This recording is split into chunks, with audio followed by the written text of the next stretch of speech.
अऊज़ु बिल्लाहि मिनश शैतानिर रजीम। बिस्मिल्लाहिर रहमानिर रहीम। या अय्युहल्लज़ीना आमनू अनफ़िक़ू मिम्मा रज़क़नाकुम मिन क़ब्ल अन यअतिय यौमुन ला बैउन फ़ीहि वला ख़ुल्लतुन वला शफ़ाअह वल काफ़िरून हुमुज़ ज़ालिमून। सदक़ल्लाहुल अज़ीम। नहमदुहु व नसल्ली अला रसूलिहिल करीम, अम्मा बाद। तमाम किस्म की हम्द व सना, तारीफ़, किबरिया और बड़ाई उसी अल्लाह वहदहु ला शरीक के लिए लायक और ज़ेबा है, जो सारी कायनात का खालिक, मालिक, मेरा और आपका मुरब्बी है। उसी अल्लाह के लिए सारी तारीफ़ें हैं, जो गफ़ूर है, गफ़्फ़ार है, करीम है, सत्तार है। बाद इसके आपके मेरे आका दो जहाँ के सरदार लंबिया पर करोड़ा करोड़ अनगिनत बेशुमार दरूद व सलाम है। सल्लल्लाहु अला मुहम्मद वसल्लम। काबिल एहतराम बुज़ुर्गों, अज़ीज़ दोस्तों, नौजवान साथियों, कुरान मजीद की एक आयत की मैंने तिलावत की है और ये आयत हमारे सिलसिलावार दर्स की अगली कड़ी सूरह बकरा, सूरा नंबर 2, पारा नंबर 3, उसके रुकू नंबर 34 की ये सबसे पहली आयत है, आयत नंबर 254।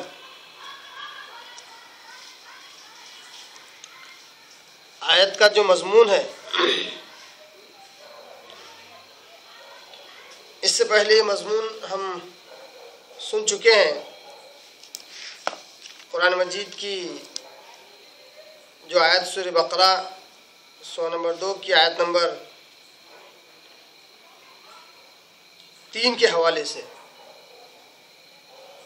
और आयत का मजमून है इन्फाक फ़ी सबीलिल्लाह, अल्लाह की राह में खर्च करने के ताल्लुक़ से ये आयत है। तो आयत नंबर 3 के ज़िमन में हमने इस आयत को अल्हम्दुलिल्लाह काफ़ी तफसीलन सुना था। आज फिर वो आयत आई है,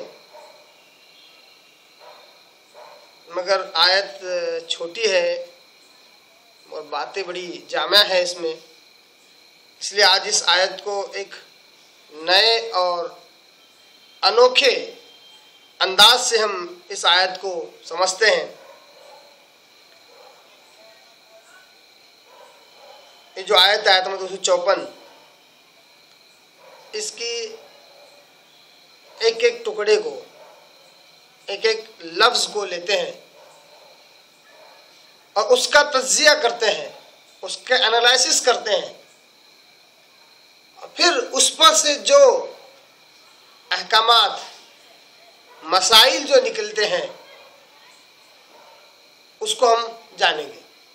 एक अनोखा अंदाज है जिससे आयत का माना, मफहूम और वाज़ह और गहराई के साथ समझ में आता है। जैसा कि अल्लाह ने कहा, या अय्युहल्लज़ीना आमनू। या अय्युहल्लज़ीना आमनू का क्या माना और मफहूम है, और क्यों अल्लाह तबारक तआला ने यहाँ पर ऐसा लफ्ज़ इस्तेमाल किया। इसी तरह अनफ़िक़ू, ये जो अनफ़िक़ू लफ्ज़ है, ये हुक्मिया जुमला है, हुक्मिया लफ्ज़ है, तो इसका क्या माना मफहूम है। इस तरह एक एक लफ्ज़ के ऊपर हम उसकी गहराई और गहराई देखेंगे। आइए सबसे पहले तर्जुमा देख लें। अल्लाह कहता है, या अय्युहल्लज़ीना आमनू, ऐ वो लोगों जो ईमान लाए हो, अनफ़िक़ू, खर्च करो,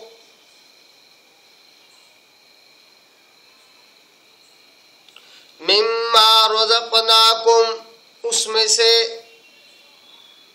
जो हमने तुमको दिया है। रज़क़ के मानी हम आम तौर पर रिज़्क़ लेते हैं, जो उर्दू में इसका माना खाना है। और अरबी में रज़क़ के मानी देना है। मिम्मा रज़क़नाकुम, जो कुछ हमने दिया है, और उसमें रिज़्क़ तो आता ही है, उसके साथ साथ अल्लाह की जितनी भी दी गई चीज़ें हैं सारा मालूम मता भी उसमें आता है, क्योंकि रज़क़ के मानी देने के हैं। हमने उर्दू में उसका लफ्ज़ रिज़्क़ इस्तेमाल करके खाने से मुराद लिया गल्ला, अनाज वगैरह। मिन क़ब्ल, इससे पहले के, मतलब अल्लाह के राह में खर्च करो जो कुछ अल्लाह ने तुम्हें दिया है उसमें से, इससे पहले के अन याति यौमुन, कि आ जाए एक दिन। कैसा दिन? ला बैउन, जिसमें कोई बै, कोई खरीदो फरोख्त, कोई लेन देन ना हो। ला बैउन फीही वला खुल्ला, और न ही कोई खिलाला, कोई दोस्ती, कोई खलील काम आए। वला शफाअ, और न ही कोई शफाअत काम आए, सिफारिश काम आए। वो ऐसा दिन है, उस दिन के आने से पहले पहले अल्लाह के राह में खर्च करो। वल काफिरून हुमुज़ ज़ालिमून, ये जो अकीदा अल्लाह ने दिया इस आयत में कि अल्लाह के राह में खर्च करो उस दिन के आने से पहले, जिसमें ना बै होगी, न दोस्ती काम आएगी और न सिफारिश, ऐसा जो अकीदा नहीं रखते हैं वल काफिरून, वही काफिर हैं। और ये काफिर क्या है? हुमुज़ ज़ालिमून, ये जालिम है। अल्लाह की राह में खर्च करने से इनकार करना कुफ्र, आखिरत को उस तरह न मानना जिस तरह अल्लाह तआला यहाँ बयान करता है, वो भी कुफ्र। और काफिरून, यही असल में काफिर है जो आखिरत को जैसा अल्लाह उसके रसूल ने बयान किया उस तरह नहीं मानते, और ये जालिम है, अपने आप पर जुल्म करते हैं। इसी ज़िम्मन में अल्लाह तबारक तआला ने एक और जगह पर दूसरे अंदाज से सूरह मुमिनून सूरह नंबर 23 की आयत नंबर 101 के अंदर अल्लाह ने कहा,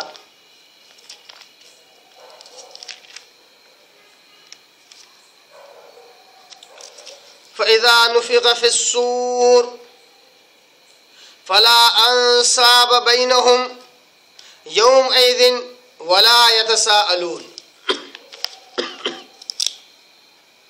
ला बैउन फ़ीही वला खुल्लतुन वला शफ़ाअह, न कोई खरीदो फरोख्त होगी, न लेन देन होगा, न कोई अपनी नेकियां देकर दूसरे की कुछ नेकियां लेगा, न अपने गुनाह किसी को दे सकता है। यह है लेन देन, खरीदो फरोख्त, क्योंकि वहां पर जो सिक्का राइज है वो नेकियां है। वला खुल्ला, और नई दोस्ती काम आएगी, जान पहचान काम आने वाली है। वला शफाआ, और नहीं किसी की सिफारिश काम आने वाली है। तो अल्लाह ने सूरह मुमिनून में कहा कि वइज़ा नुफ़िख़ फ़िस्सूर, जब सूर में फूंक मारी जाएगी, ये नफ़्ख़े सानी की तरफ इशारा है। फ़ला अंसाब बैनहुम, उनके दरमियान कोई रिश्तेदारी न रहेगी, नसब कोई रिश्तेदारी न रहेगी। वला अंसाब बैनहुम यौमइज़िन वला यतसाअलून, नहीं आपस में एक दूसरे को पूछेंगे। आखिरत के दिन का खौफ इतना ज्यादा दिल और दिमाग पर छाया हुआ होगा कि कोई रिश्तेदारी भी काम नहीं आएगी, रिश्तेदारी भूल जाएंगे और आपस में एक दूसरे को पूछना भी भूल जाएंगे। अब आइए इस आयत के अल्फाज का तज्जिया करते हुए एक एक लफ्ज पर से मसाइल निकालते हैं, जिसको कहते हैं इस्तदलाल, यानी आयतों से और उनके टुकड़ों से सही इस्तदलाल किस तरह किया जाए जो किसी दूसरी आयत के भी ना खिलाफ जाए और न ही किसी सही हदीस के खिलाफ जाए। इस्तदलाल करना उतना भी आसान है जिस तरह लोग समझते हैं। लोग इस्तदलाल को कहते हैं मेरा गौर फिक्र। मैं कहता हूं मेरा गौर फिक्र इस्तदलाल नहीं है। अगर कोई आयत कोई उठा ले और उसका माना उसकी समझ के मुताबिक बयान कर दे और वो कहे कि मैं सही हूं, तो उसका ऐसा सोचना ही गलत है। कुछ देर पहले ही चंद लोगों से बात हो रही थी इंटरनेट पर, तो उन्होंने कहा कि अल्लाह ने सूरे हिज्र में कहा है कि हमने तुमको सबअ मसानी दी। अब सबअ का तर्जुमा उन्होंने किसी अंग्रेजी में, इंग्लिश के कुरान में कहीं पढ़ लिया कि we have given you many of the आयात, मेनी ऑफ द। अब उसका 7 का तर्जुमा, जो सबअ का तर्जुमा जो होता है 7 यानी 7, उसका तर्जुमा उन्होंने कर दिया मेनी ऑफ यानी बहुत से। अब बोले कि ये मेरा तज्जिया है, बोले मैं इसको कुरान को इस तरह समझ रहा हूं। अब इस तरह लोग अगर अपने अपने हिसाब से अल्फाज का माना निकालने लग जाए, अपने अपने हिसाब से अपनी फिक्र, अपना तदब्बुर अगर बयान करने लग जाए, तो नऊज़ बिल्लाह कुरान का माना मफ़हूम की तो खिचड़ी बन जाएगी। कुरान अपनी शक्ल में नहीं रहेगा, उसकी शक्ल मसख हो जाएगी। तो इस्तदलाल कहते हैं कि बात उससे वो निकले जो उसमें हो, पहली चीज। दूसरा, वो किसी और दूसरी आयत जैसे हदीस के खिलाफ भी ना जाए। हर इंसान अपनी समझ के हिसाब से अगर काम करे तो इंसानों की समझ और अफकार और सोचे भी एक दूसरे से मुतजाद होती हैं, एक दूसरे से टकराती हैं। अगर इस्तदलाल सही हो तो इस्तदलाल कभी नहीं टकराता है। इस्तदलाल कहते हैं extraction of points from Quran और हदीस। अल्लाह तआला ने सबसे पहले कहा या अय्युहल्लज़ीना आमनू, आए वो लोगों जो ईमान लाए। सबसे पहला नुक्ता इस लफ्ज़ से ये निकला कि ईमान वालों से अल्लाह कहता है कि मैं ईमान वाले से मुखातिब हूँ।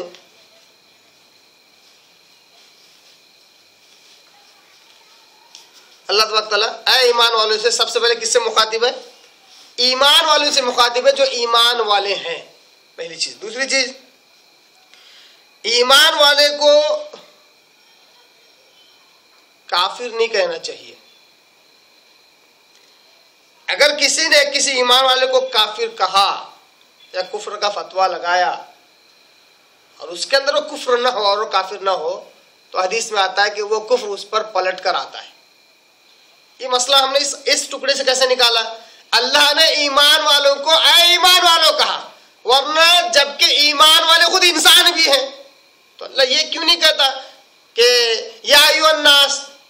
मगर जहां इंसानों का मसला था वहां इंसान कहा, जहां ईमान वालों का मामला आया तो कहा ऐ ईमान वालों, क्योंकि ईमान वालों को ईमान वाले कहना चाहिए। कोई ईमान वाला है तो उसको बोलना चाहिए मोमिन है, उसके बरखिलाफ उससे मुखातिब नहीं होना चाहिए। अगर वो चीज मौजूद ना हो, सही बुखारी मुस्लिम वगैरह के हदीस में आता है, आप सल्लम कहते हैं कि वो चीज उस पर पलट कर आती है, भले वो काफिर नहीं होगा तो ये काफिर हो जाता है। तो अल्लाह ने ईमान वालों को ईमान वाले से मुखातिब होकर कहा, इसलिए हमें भी ईमान वाले से ईमान वाले कहकर मुखातिब होना चाहिए, पहली चीज। दूसरी चीज, अगर ईमान वाले को हमने कुफ्र के साथ जोड़ा और वो चीज अगर उसमें न पाई जाए तो वो चीज पलट कर खुद की तरफ आती है। दूसरा लफ्ज है अनफिकू, अल्लाह ने कहा खर्च करो अल्लाह की राह में। सबसे पहला नुक्ता इससे निकला कि इंफाक फी सबीलिल्लाह फर्ज है, वाजिब है, जरूरी है। कैसे मालूम हुआ? क्योंकि ये लफ्ज हुक्मिया जुमला है। अनफिकू खर्च करो, ये जो हुक्मिया जुमला है, इस लफ्ज से मालूम होता है कि अल्लाह के नाम में खर्च करना फर्ज भी है, वाजिब भी है, जरूरी भी है। हालात के तहत हुक्म बदलता है, बाज वक्त बिल्कुल फर्ज हो जाता है, बाज वक्त वाजिब हो जाता है, बाज वक्त जरूरी होता है, बाज वक्त करते हैं तो सवाब मिलता है, नहीं करते हैं तो कोई गुनाह नहीं। मगर लफ्ज अनफिकू ये बतला रहा है कि फर्ज भी है, वाजिब भी है, जरूरी भी है, लाजिम भी है। दूसरा नुक्ता, खुद अल्लाह तबारक व तआला की जुबानी अनफिकू लफ्ज से मालूम हुआ कि इंफाक फी सबीलिल्लाह की फजीलत है, अल्लाह की राह में खर्च करने की फजीलत है, तभी तो अल्लाह कहता कि खर्च करो। अगर इसकी कोई फजीलत ना होती तो अल्लाह तबारक व तआला हुक्म नहीं देता। तीसरा नुक्ता मालूम हुआ कि इस हुक्म में मर्द और औरतें दोनों शामिल हैं, क्योंकि आम तौर पर हर जुबान में और बिलखुसूस अरबी जुबान में जो जिन्स अगलब होती है, जिस जिन्स का गलबा होता है, उसको मुखातिब किया जाता है, न कि जिम्नी जिन्स की तरफ। अनफिकू मर्दों की तरफ इशारा है, मगर इसमें औरतें भी शामिल हैं। तो गोया कि अल्लाह तबारक तआला ने इंफाक फी सबीलिल्लाह का हुक्म मर्द और औरत दोनों को दिया। इसलिए कुरान मजीद में ऐसी चंद ही आयतें जहां पे बिलखुसूस मुअन्नस का सैगा इस्तेमाल करके औरतों से मुखातिब किया गया है। अगर कुरान के इस मफहूम से, इन आयतों से अगर यही माना लिया जाए कि कुरान में औरतों के ताल्लुक से चंद ही मसाइल हैं, तो बहुत सारे मसाइल उनसे छूट जाएंगे।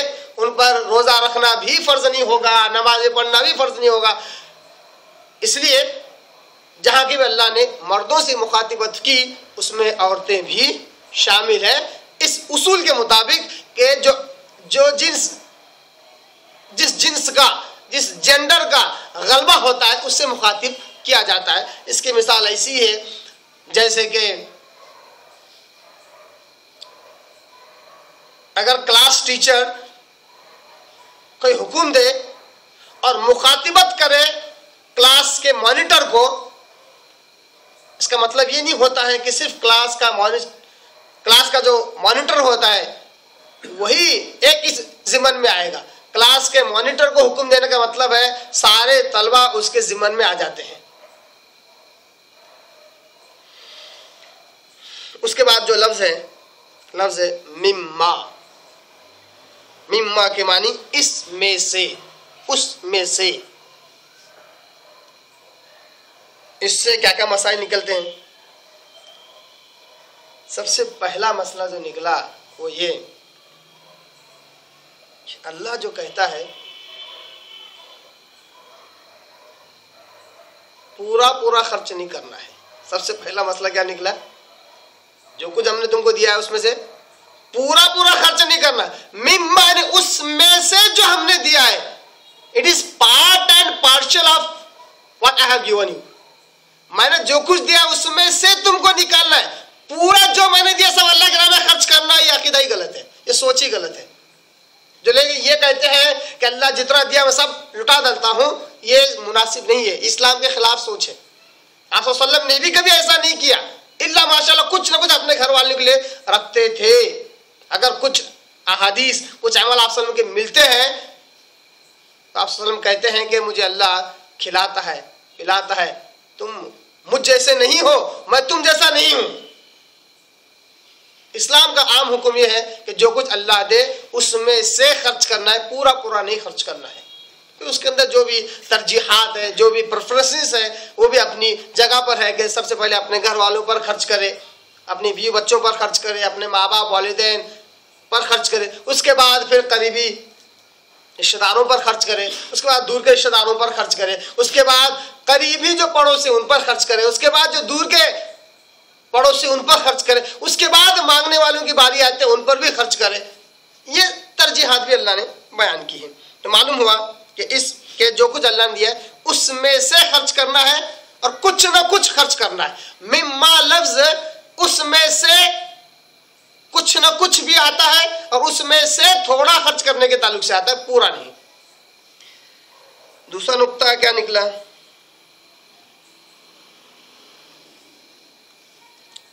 नफिल सदके की तरफ इशारा किया गया है, न कि फर्ज की तरफ। इस आयत में मिम्मा कह के अल्लाह ने जो लफ्ज इस्तेमाल किया वो है नफिल सदके की तरफ, क्योंकि फर्ज जो सदका है जिसको हम ज़कात कहते हैं उसकी मुकम्मल अल्लाह ने एक आयत ही नाजिल की है गालिबन सूरह तौबा में।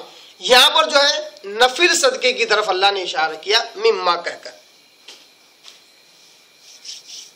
उसके बाद आठवां मसला, ऊपर से नीचे तक मिलाकर आठवां मसला लफ्ज मिम्मा से जो मिलता है, बड़ा प्यारा नुक्ता है। लफ्ज मिम्मा जो अल्लाह कह रहा है, और कीजिए, अल्लाह ने क्या कहा? मिम्मा रज़क़नाकुम, जो कुछ हमने तुमको दिया है उसमें से खर्च करो, है ना। मिम्मा जो लफ्ज बतला रहा है वो ये बतला रहा है कि हलाल माल जो तुम्हारे पास है उसी को खर्च करो, क्योंकि अल्लाह तबारक ताला हराम माल कबूल नहीं करता। अल्लाह ने तो इंसान को बहुत कुछ दिया, उसमें से जो हलाल है वही अल्लाह के राह में खर्च करना है। अल्लाह हराम माल को कबूल नहीं करता। जिस तरह बहुत सारे लोग ये कोशिश करते रहते हैं कि कमाते तो बहुत कुछ है बगैर हलाल और हराम की तमीज के, मगर जब हज को जाने की बारी आती है तो साल 2 साल पहले थोड़ा थोड़ा करके हलाल माल जमा करते रहते हैं। क्यों? मालूम है कि अल्लाह ताला हराम माल से हज कबूल नहीं करता, हराम माल से सदका और ज़कात अल्लाह कबूल नहीं करता। तो मिम्मा कहकर अल्लाह ने कहा कि मैं देता तो बहुत कुछ हूं तुम्हें, और तुम कमाते भी हो बिला तमीज हलाल और हराम के, मगर मेरी राह में वही खर्च करना जो हलाल है। तो मिम्मा लफ्ज हलाल माल की तरफ इशारा कर रहा है।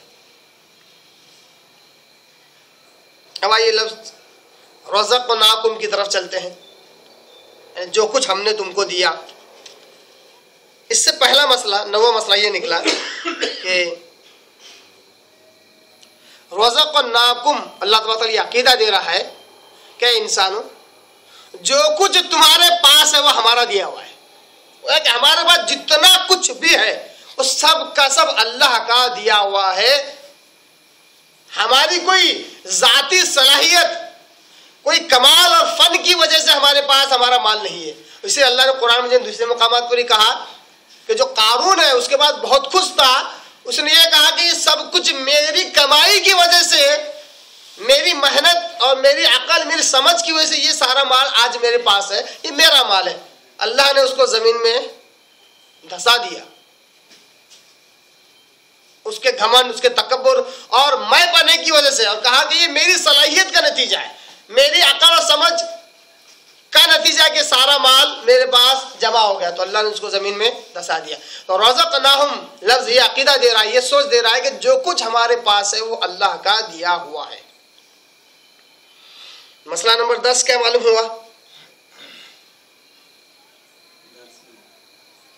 अल्लाह ने जो माल दिया क्यों दिया? रज़क़नाहुम, जो कुछ हमने दिया, मिम्मा रज़क़नाहुम, जो कुछ हमने दिया उसमें से खर्च करो। अल्लाह ने जो कुछ दिया इसलिए दिया कि खर्च करें। रज़क़नाहुम क्या बतला रहा है? अल्लाह ने जो दिया इसलिए दिया कि अल्लाह की राह में खर्च करें, उसको अपने पास न रखें। कुरान में की बेशुमार आयतें हैं जहां पर अल्लाह ने यही कहा कि हम तुम्हें देते हैं ताकि तुम खर्च करो। और वो हदीस भी आपको याद होगी जो इससे पहले मैंने बयान की थी कि एक फरिश्ता हर रोज सुबह यह ऐलान करता है कि अल्लाह जो तेरी राह में दे तू बरकत दे उसके माल में। और दूसरा फरिश्ता यह ऐलान करता है कि अल्लाह जो अपना हाथ रोक ले तेरी राह में देने से तो उसके माल को बर्बाद कर दे, तबाह कर दे। तो वो है कि अल्लाह ने माल हमें दिया ही इसलिए कि हम अल्लाह के राह में खर्च करें।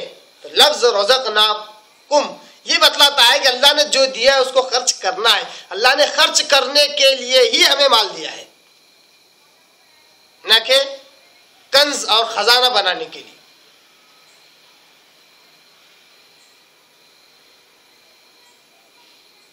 और मसला नंबर 11 जो लफ्ज रज़क़ना से जो मिलता है,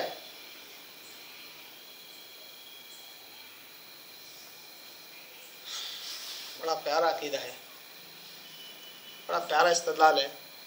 लफ्ज रज़क़नाकुम, हमने तुमको दिया, माल दौलत, गल्ला, अनाज, खेती, जायदाद, जो कुछ हमने दिया। इससे जो अकीदा, जो सोच में मिलती है वो ये कि इंसान जो कुछ कमाए दुनिया में रह के वो सब कुछ तकदीर का हिस्सा है, वो सब कुछ तकदीर का हिस्सा है। तभी तो अल्लाह तबारक ने जो लिखा वो इंसान को मिल रहा है। तकदीर क्या है? तकदीर अल्लाह की मर्जी और मंशा है। अल्लाह जो जो चाहता था अल्लाह ने लिख दिया, अल्लाह ने लिखा तभी तो इंसान को मिल रहा है। तो इंसान जो कुछ कमाए वो असल में तकदीर का हिस्सा है। तभी तो अल्लाह ने कहा कि हमने तुमको दिया, हम चाहते थे तुम्हें देना इसलिए हमने दे दिया, अगर हम न चाहते तो हम तुम्हें न देते। वो एक अल्लाह की चाहत, उसकी मशीयत, उसकी मर्जी जो कि तकदीर तरफ इशारा करती है,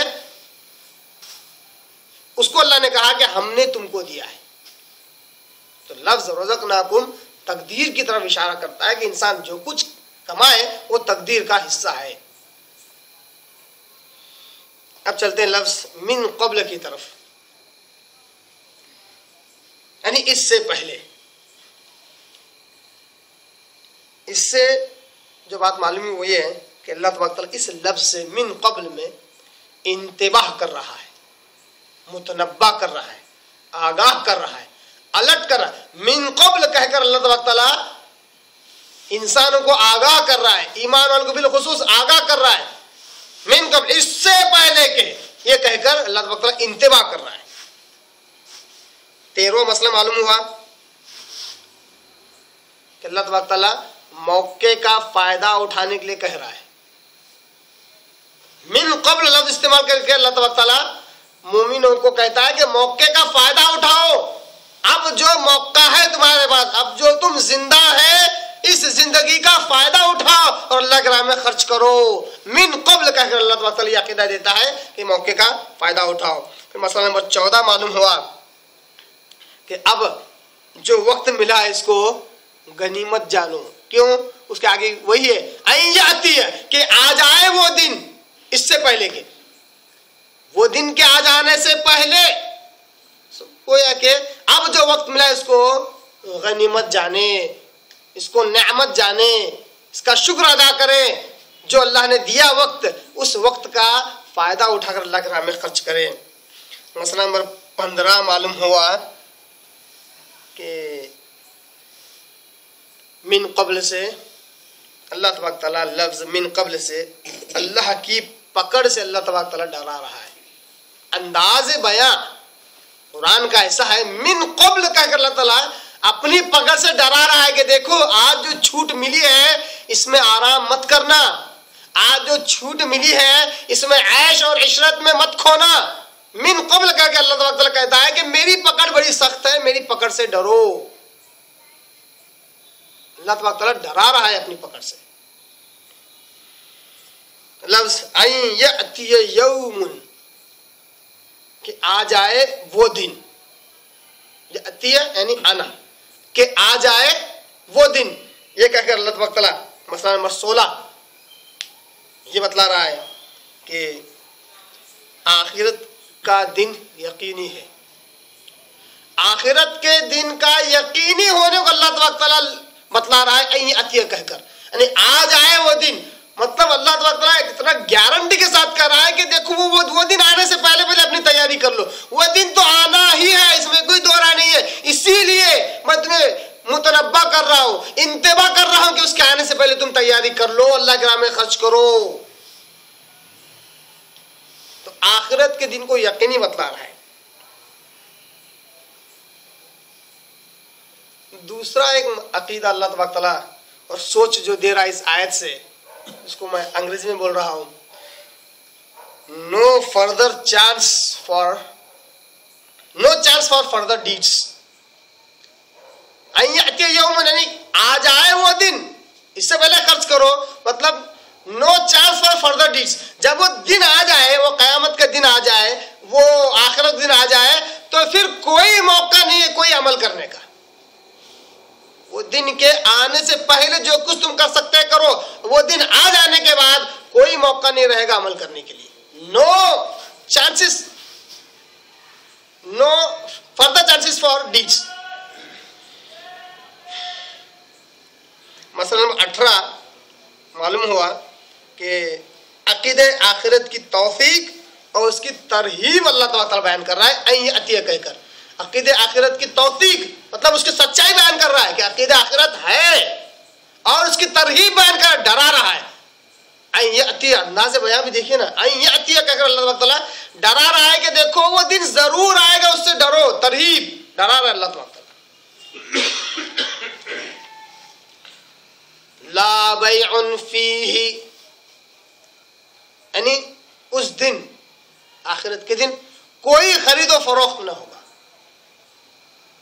इससे मसला 19 क्या मालूम हुआ कि खरीदो फरोख्त नहीं, कोई लेन देन नहीं, ना उस दिन कोई खरीदो फरोख्त होगी और नहीं कोई लेन देन। मसला नंबर 20 मालूम हुआ कि दुनिया के माल दौलत का हिसाब किताब दुनिया में ये आखिरत में काम नहीं आएगा। ला बैउन कह के अल्लाह तबारक तआला ये अकीदा, ये सोच दे रहा है कि दुनिया के माल और दौलत का हिसाब किताब दुनिया में, ये आखिरत में काम नहीं आएगा। गोया कि अगर दुनिया में मैंने किसी को 10 करोड़ रुपए दिया था तो मैं आखिरत में 10 करोड़ के बदले उसकी कोई नेकियां नहीं ले सकता। दुनिया का लेन देन आखिरत का लेन देन नहीं है। ला बैउन फी, उस वक्त खरीदो फरोख्त कुछ काम ना आएगी। यानी कोई शख्स कहे कि आखिरत में कि भाई मैंने तुमको तो दुनिया में इतनी मर्तबा तुम्हारी मदद की, इतनी मर्तबा मैंने तुम्हें लोन दिया, इतनी मर्तबा मैंने तुम्हें पैसे दिए, आज कुछ तो मदद करो। हर वक्त मैं तुम्हारी खैर ख्वाही किया करता था दुनिया में, आज तुम मेरी खैर ख्वाही करो। तो इस किस्म का कोई खरीदो फरोख्त ना होगा। बदले का बदला, बैउन कहते ही बदले को, लेना और देना, तो इस किस्म का लेन देन नहीं होगा। मसला नंबर 21, फीही, ला बैउन फीही जो लफ्ज है ना, फीही ये बतला रहा है कि इस दिन कोई खरीदो फरोख्त नहीं, यानी इसके बाद भी कोई सेटिंग नहीं हो सकती और नहीं इससे पहले कोई सेटिंग हो सकती है। लफ्ज फीही, उस दिन कहकर उस दिन की खासियत को अल्लाह ने बतलाया कि वो जो दिन है खुसूसी आखिरत का दिन, वो दिन ऐसा है कि उस दिन तो कोई खरीदो फरोख्त नहीं होगी, नहीं उसके बाद कभी खरीदो फरोख्त हो सकती है। लफ्ज फीही मुक़य्यद कर रहा है माने मफ़हूम को आखिरत के खास दिन के लिए, मुक़य्यद हो गया ना। जैसे 12 तारीख को, अगर 12 तारीख को अगर कह रहे हैं तो 12 तारीख को ही वो फंक्शन होगा, 12 तारीख को ही वो जलसा होगा, वक्त होगा, ना 12 के बाद हो सकता है ना 12 से पहले हो सकता है। तो फी ही क्या कर अल्लाह ने खास दिन को मुकर्रर किया, उससे मतलब ये हुआ कि सिर्फ उसी दिन जो कुछ होगा हिसाब किताब, उसके बाद भी ना कोई सेटिंग हो सकती है लेन देन की और नहीं उससे पहले कोई सेटिंग हो सकती है। मतलब दुनिया में अगर कोई शख्स ये सेटिंग कर ले किसी के साथ, जैसा कि पीरो मुर्शद वगैरह और उनके मुरीदों के दरमियान ऐसी सेटिंग्स हुआ करती है, होती रहती है कि मुरीद कहता है कि पीर साहब मैं आपके साथ फला अमल करूंगा, आपके लिए फला काम करूंगा, आप आखिरत में मेरे साथ ये और मामला करना। ये सेटिंग दुनिया में हो रही है। अल्लाह कह रहा फी ही, उस दिन मतलब सिर्फ उसी दिन, न उसके बाद कोई सेटिंग होगी ना उससे पहले कोई सेटिंग हो सकती है, जो कुछ होगा उस दिन होगा। ला बैउन फीही। उसके बाद वला खुल्ला, खलील से बना हुआ लफ्ज है। ये हमें क्या अक़ीदा देता है, क्या सोच देता है। मसला नंबर 22 मालूम हुआ कि कोई दोस्ती काम नहीं आती, कोई कुर्बत काम नहीं आती। सबसे पहला तो यही माना मफ़हूम हमें मालूम हुआ कि कोई दोस्ती भी काम नहीं आएगी, ना ही कोई कुर्बत काम आएगी, कोई नज़दीकी काम आने वाली है। मसला नंबर 23 मालूम हुआ कि जो खलील जो लफ्ज़ है जो यहाँ पर इस्तेमाल हुआ है, ये रफ़ीक, सहाबी, दोस्त वगैरह सबसे ज़्यादा कुर्बत का माना देता है। इन सबसे हिद के लफ्ज़ है, सबसे अलग लफ्ज़ है। खलील लफ्ज़ जो है दोस्ती, रफ़ीक, सहाबी, इन सबसे ज़्यादा कुर्बत वाला माना देता है लफ्ज़ खलील। दलील एक हदीस में आप सल्लल्लाहु अलैहि वसल्लम ने कहा, बुखारी मुस्लिम तिरमिज़ी वगैरह में हदीस है, आप सल्लम कहते हैं कि अगर मैं दुनिया में अल्लाह के अलावा किसी और को खलील बनाता तो अबू बकर को बनाता। क्या कहा? अबू बकर रज़ियल्लाहु अन्हु कौन है? सहाबी रसूल है। सबसे ज्यादा सहाबा में, पूरे जमी सहाबा में सबसे ज्यादा करीब हज़रत अबू बकर सिद्दीक़ रज़ियल्लाहु ताला अन्हु। उनके तरफ से सल्लम कहते हैं कि अगर मैं खलील किसी को बनाता दुनिया में तो अबू बकर को बनाता, मगर अल्लाह के अलावा मेरा कोई खलील नहीं है, या मैं सिर्फ अल्लाह का खलील हूं, मैं अल्लाह के करीब हूं, अल्लाह मेरे करीब है। तो खलील सबसे ज्यादा कुर्बत का माना देता है। अल्लाह ने कहा जितना भी ज्यादा करीब कोई शख्स होगा वो भी आखिरत में काम ना आएगा। वला शफाअ, कोई शिफाअत, कोई सिफारिश भी काम नहीं आएगी। इसके ताल्लुक से तो अल्लाह तबारक ताला ने इसके बाद ही पूरे आयतुल कुर्सी उतार दी। सिफारिश और शिफात के ताल्लुक से अल्लाह तबारक ताला ने पूरे आयतुल कुर्सी उतार दी। फिर भी शिफात का जो माना और मफहूम है वो क्या है उसको हम जानते हैं। यहूद व नसारा और कुफ़ार और मुशरिकीन अपने पेशवाओं यानी नबियों, वलियों, बुजुर्गों, पीरों, मुर्शिदों वगैरह के बारे में अकीदा रखते थे कि अल्लाह पर इनका इतना असर है कि वो अपनी शख्सियत के दबाव से अपने पैरोकारों के बारे में जो बात चाहेंगे मनवा सकते हैं अल्लाह से। इसी को वो सिफारिश या शिफात कहते थे। इसको अपने बरगजीदा लोगों के ताल्लुक से, अपने पेशवाओं के ताल्लुक से, सरदारों के ताल्लुक से, अपने बड़ों के ताल्लुक से, जिसमें अंबिया, औलिया, बुजुर्गान दीन, पीरों, मुर्शिदों के ताल्लुक से ये अकीदा रखते थे कि ये इनका अल्लाह के पास इतना असर और रसूख है कि अपने शख्सियत के दबाव से वो अल्लाह को जो चाहे मनवा सकते हैं अपने मुरीदों के ताल्लुक से। इसको वो सिफारिश और शिफात कहते थे। किसका अकीदा है ये उर्दू के जुमले मेरे हैं, मफहूम कुरान मजीद का है। बेशुमार जगह अल्लाह तबारक तआला ने सिफारिश और शिफात का मफहूम यहूदी, ईसाई, अहले किताब, मुशरिकीन और कुफ्फार का अकीदा अल्लाह तबारक तआला ने इसी अंदाज में बयान किया। दलील के तौर पर आप उठाइए सूरह ज़ुमर सूरह नंबर 39 की बिल्कुल इब्तिदाई आयत नंबर 1, 2, 3 के अंदर कहते हैं कि मा नअबुदुहुम इल्ला लियुक़र्रिबूना इलल्लाहि ज़ुल्फ़ा। पूछा जाता है कि तुम अल्लाह को छोड़कर दूसरों की बात क्यों करते हो?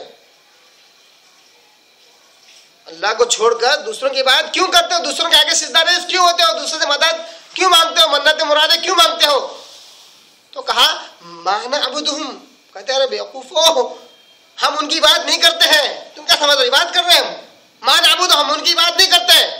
आप सब लोग के जमाने के मुशरिक बोलते हैं, ऐसा दावा करते हैं, मा नअबुदुहुम, हम उनकी बात नहीं करते हैं, इल्ला लियुक़र्रिबूना इलल्लाहि ज़ुल्फ़ा, बस करते हैं तो इसलिए, जो कुछ अमाल अगर हम करते हैं तो बस इसलिए युक़र्रिबूना इलल्लाहि ज़ुल्फ़ा, ताकि वो हमें अल्लाह के करीब कर दे। हम गुनहगार हैं, हम सियाकार हैं, हम वहां तक डायरेक्टली नहीं पहुंच सकते, इसलिए इनडायरेक्टली आते हैं पीरों, मुरीदों, मुर्शदों, पेशवाओं, वलियों, बुजुर्गों के जरिए से ये हमें अल्लाह के करीब कर देते हैं। तो इसी अकीदे के रद्द के लिए अल्लाह तबारक तआला लफ्ज़ शिफाअ इस्तेमाल किया। और शिफाअत सिफारिश कहते हैं कि उसके इंशाअल्लाह उसको हम आयतुल कुर्सी में बितफसील देखेंगे इंशाअल्लाह। अल्लाह तौफीक दे। मेरा तो इरादा ये है कि आयतुल कुर्सी कुरान मजीद की बड़ी जामे है। ये आयतुल कुर्सी ये उसको एक टाइटल ही मिल गया उसके एजाज़ के लिए, उसकी शान और शौकत के लिए। तो मैंने इंशाल्लाह इरादा किया कि आयतुल कुर्सी के एक एक टुकड़े को एक एक दर्स लेंगे इंशाल्लाह बितफसील। अगर हमने जिंदगी में सिर्फ आयतुल कुर्सी समझी तौहीद की जानने के लिए तो मैं समझता हूँ काफी हो जाएगा इंशाल्लाह। तो एक एक लफ्ज को, एक एक टुकड़े को, एक एक आयत को बितफसील हम सुनेंगे आयतुल कुर्सी पर। अगर मैं कहूँ अगर 20 दुरूस हो जाए तो कोई हर्ज नहीं, तौहीद हमारे दिल और दिमाग में रच बस जाएगी, हमारी सोच में रच बस जाएगी, अल्लाह की तौहीद हमें समझ में आएगी। आयतुल कुर्सी इतनी जामा है, अल्लाह ने खुद, आप सल्लल्लाहु अलैहि वसल्लम ने खुद इस आयत की बड़ी तारीफ की है, बहुत तारीफ की। इतने फजाइल आयतुल कुर्सी के कि मैं क्या बयान करूँ। तो शिफात का सही मानो मफहूम इंशाअल्लाह हम आयतुल कुर्सी के अंदर देखेंगे। वे लोग यहाँ शिफा से मुराद यहूदी, ईसाई, कुफ़ार, मुशरिक का जो अकीदा था अल्लाह ताला उसको रद्द करता है और कहता है कि ऐसी कोई सिफारिश, ऐसा कोई दबाव अल्लाह पर नहीं डाल सकता अपने असर और रसूख का। आज बहुत सारे मुसलमान हैं जो ऐसी तो सिफारिश और शिफात नहीं मानते हैं मगर फिर भी अल्लाह पर दबाव डालते रहते हैं दुआओं में भी। अल्लाह फला का नाम ले लिया, अब तो दुआ कबूल करना पड़ेगा। अल्लाह पर फला का, इनका, उनका नाम ले से अल्लाह दुआ कबूल करे, अल्लाह पर ऐसा कोई दबाव नहीं है। बहुत सारे लोग अरबी के एक लफ्ज का बड़ा अजीब और गरीब तर्जुमा करते हैं जबकि वो लफ्ज ही गलत है। बिहक्की मोहम्मदिन, क्या कहते हैं? मोहम्मद सल्लम का जो हक है ना उसकी वजह से दुआ कबूल कर। मोहम्मद सल्लम का जो वसीला है ना उसकी वजह से हमारा दुआ कबूल कर। मोहम्मद सल्लम के सदके तुफल में हमारा दुआ कबूल कर। अरे आप अल्लाह तबारक तआला पर किसी का कैसे दबाव हो सकता है? अल्लाह चाहे तो दुआ कबूल करे, चाहे तुम्हारी दुआ रद्द करे। जब आप सल्लल्लाहु अलैहि वसल्लम की अल्लाह तआला दुआ रद्द कर सकता है तो हम और आप क्या चीज है? आप सल्लल्लाहु अलैहि वसल्लम ने, कुरान मजीद इस बात पर गवाह है, आप सल्लल्लाहु अलैहि वसल्लम ने अल्लाह तबारक तआला से 3 दुआएं मांगी। अल्लाह ने आयत नाज़िल की, कहा कि मोहम्मद सल्लल्लाहु अलैहि वसल्लम, मैं चाहूं तो तुम्हारी उम्मत को आसमानी अजाब से हलाक कर दूं। सल्लम गिड़गिड़ाए, रोए, अल्लाह मेरी उम्मत को आसमानी अजाब से हलाक न कर। अल्लाह ने कबूल कर लिया, अल्लाह ने कबूल कर लिया। फिर अल्लाह ने कहा कि नबी मैं चाहूं तो तुम्हारी उम्मत को जमीनी अजाब से हलाक कर दूं, जमीनी अजाबात से हलाक कर दो। आप सल्लम फौरन दुआ में गिड़गिड़ाने लगे और कहा अल्लाह मेरी उम्मत को जमीनी अजाब से हलाक न कर। अल्लाह ने दुआ कबूल कर लिया। कुरान मजीद इस बात पर गवाह है, अहादीस मुबारक इस बात पर गवाह है। अल्लाह तबारक ने तीसरी बात कही, कहा मैं चाहूं तो तुम्हारी उम्मत को युदी का बअदहुम बिबअद, मैं चाहूं तो तुम्हारी उम्मत को एक दूसरे से लड़ाकर अजाब का मजार चखाऊं। क्या कहा अल्लाह ने? है ना कुरान में, क्या आयत है ना, कहा कि मैं चाहूं तो तुम्हारी उम्मत को आपस में एक दूसरे से लड़ाकर अजाब का मजार चखाऊं। आप सब फिर फौरन दुआ करने लगे, गिड़गिड़ाने लगे, अल्लाह मेरी उम्मत को आपस में लड़ाकर मजा न चखा, अजाब का मजा न चखा। अल्लाह ने रद्द कर दिया, नहीं ये तुम्हारी दुआ कबूल नहीं करूंगा मैं, ये तो होने ही वाला है। जब नबी की दुआ अल्लाह ताला रद्द कर सकता है, उसकी मर्जी ऐसी है, उसकी शान शौकत ऐसी है, हमने उसको जाना ही नहीं है। हाँ, बड़ी प्यारी आयत दिल को छू गई, याद आई सूरह अनाम की आयत, वमा क़दरुल्लाह हक़्क़ क़दरी, कहा अल्लाह ने मुशरिकीन की तरफ, वमा क़दरुल्लाह हक़्क़ क़दरी, अल्लाह की जिस तरह कदर इन्हें पहचाननी चाहिए थी पहचानी नहीं इन्होंने। अल्लाह का जो मर्तबा, जो शान है, जो शौकत अल्लाह का है, जो जलाल है, उसको जैसा पहचानना चाहिए था इन मुशरिकों ने पहचाना नहीं। अल्लाह को नऊज़ बिल्लाह खेल खिलौना समझ लिया। कितनी किताबों में, इस्लामी किताबों में हमें ऐसे अल्फाज मिलते हैं, अल्लाह के साथ कुश्ती खेल लेंगे, अल्लाह के साथ झगड़ा खेल लेंगे, झगड़ा करेंगे, अल्लाह के साथ डट कर खड़े हो जाएंगे। अस्तगफिरुल्लाह, क्या है ये? वमा क़दरुल्लाह हक़्क़ क़दरी, अल्लाह की जिस तरह कदर करनी चाहिए थी इन्होंने नहीं की। तो लोग आज अपनी दुआओं में भी किसी न किसी बड़े हस्ती का वसीला लगाते हैं और कहते हैं कि अल्लाह इनके सदके दुआ कबूल कर। अस्तगफिरुल्लाह, ऐसी दुआएं करना जायज़ नहीं है। न सिर्फ जायज़ बल्कि ऐसी दुआएं शिर्क में दाखिल हैं। जो जायज़ वसाइल है उसको आप सल्लल्लाहु अलैहि वसल्लम ने बयान किया कि दुआ में इस्तेमाल करो, दुआ में इस्तेमाल करो, दुआ में इस्तेमाल, जो अल्लाह उसके रसूल ने बयान किया उसको तो छोड़ देते हैं और अपनी तरफ से नए नए तौर तरीके हम निकाल लेते हैं दुआओं की कबूलियत के लिए। ये बिल्कुल मुनासिब नहीं है। शिफात के ताल्लुक से मसला नंबर 25 जो यही है कि अल्लाह ताला ने शिफात के ताल्लुक से पूरी आयतुल कुर्सी नाजिल की, मसला नंबर 25। उसके बाद आइए वल काफिरूना हुमुज़ ज़ालिमून, वल काफिरूना हुमुज़ ज़ालिमून, इससे यानी कि यही लोग काफिर हैं। वल काफिरूना, ये जो काफिर है, हुमुज़ ज़ालिमून, यही जालिम है, जालिम भी है। इससे मसला नंबर 26 से मालूम हुआ कि मंदरजा बाला अकीदा रखने वाले काफिर हैं। कौन सा अकीदा? जो अल्लाह ने बयान किया कि आखिरत का दिन वो दिन है जिसमें न कोई बाएं होगी, न कोई दोस्ती काम आएगी और न ही कोई सिफारिश और शिफात काम आएगी। इसके बरखिलाफ जिसने अकीदा रखा, अल्लाह ने कहा कि वो काफिर है, कुफ्र कर रहा है। अल्लाह ने कहा खर्च करो अल्लाह के राह में, जिसने इनकार कर दिया अल्लाह के राह में खर्च करना जरूरी नहीं है, नहीं भी करे चलता, नहीं करना चाहिए, गोया कि उसने कुफ्र इख्तियार किया। अल्लाह ने हुक्म दिया उसके खिलाफ जा रहा है। वल काफिरून कह के अल्लाह ने कहा कि ऊपर जो चीजें बयान की उस किस्म का अकीदा न रखने वाला कुफ्र इख्तियार कर रहा है, काफिर हो रहा है अल्लाह की आयतों का, अल्लाह के अहकामात का। और आखिरी मसला, मसला 27 मालूम हुआ कि ऐसे ही लोग जालिम हैं जो अपने आप पर जुल्म करते हैं, अल्लाह की आयतों का इनकार करके, अल्लाह की आयतों के साथ कुफ्र करके ये अपने आप पर जुल्म कर रहे हैं, ये जालिम हैं।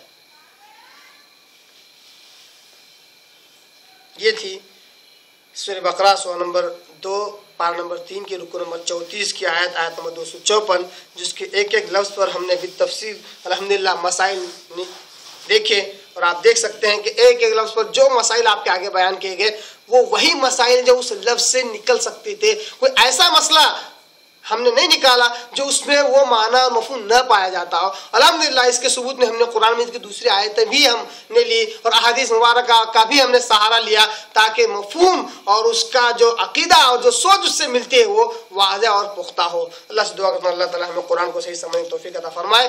व आखिरु दावाना अनिल हम्दुलिल्लाहि रब्बिल आलमीन।